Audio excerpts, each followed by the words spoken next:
was lucky enough to have the most fantastic father on the planet. So my dad did make a lot of things very clear to me from a young age. My father was a chess grandmaster, and he was a nomadic individual. So he lived in a car or in random hotels and floated around the world playing chess. He was just hustling. Sometimes he'd have to go down the local chess park and just hustle for dollars to eat. And other times he's beating grandmasters for 20, 30 grand paychecks. So it was an interesting life, and he taught me a lot about the fact that the system is absolutely broken. It's designed to oppress, and that the majority of people who stick to the rules are going to lose. But the idea of the law-abiding citizen has been decimated in real time. In the last 3 years ago, you could stand there and proudly say, I'm a law-abiding citizen.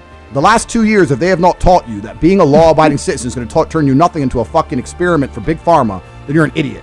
You can no longer obey the law. And I'm not saying you have to break the law, but you need to find a way to do what the elites do, which is bend the law. You can no longer sit there and go, I'm just going to follow the rules and it's going to be okay. No, it isn't. And if you're a man, it's your job to find a way to not be sticking to those rules enough to escape the matrix and become free. Because what's actually most crazy about this period of history is that it's actually the easiest time in human history to become rich.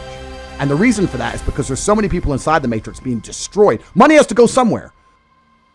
Yeah, and that's another thing about opportunities, right? Because you have to be positioned to take advantage of opportunities. Yeah. It's like in chess, they say good moves come from good positions. It's true. You can't find a good move from a terrible position, right? If you're sitting at home with no money, it's hard to invest in Bitcoin at $1. Doesn't matter what it goes to, right? You got to be in a good position to take advantage of things. So you've always got to be in a position where you have a good network, you have good information, you have some kind of liquid money, you have the ability to survive without that money, you can take a risk.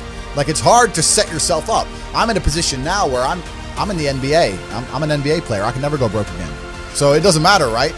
Once you're in the NBA, I can throw $1 million at something. It doesn't matter if it works or not. So for me, it doesn't make a difference. And that's why it's so much easier. They always say the first million is the hardest, and they're completely right. Once you get to a certain point, you can gamble too. I always knew that the Matrix existed. And I always knew that the traditional systems and From what age did you know? Say again? From what age did you know? I always knew. Okay. I just knew. Even when I was going to school and they're sitting there going, you're not going to get a good job if you don't get good grades. I was the one sitting there going, you're a liar. Shut up. I just knew the teacher was lying. I knew school was bullshit. I knew college was bullshit. I knew university was a lie. I always knew it was a trick and a con. I didn't truly understand things to the level I understand them now. But I had an intrinsic understanding, and I think everybody does.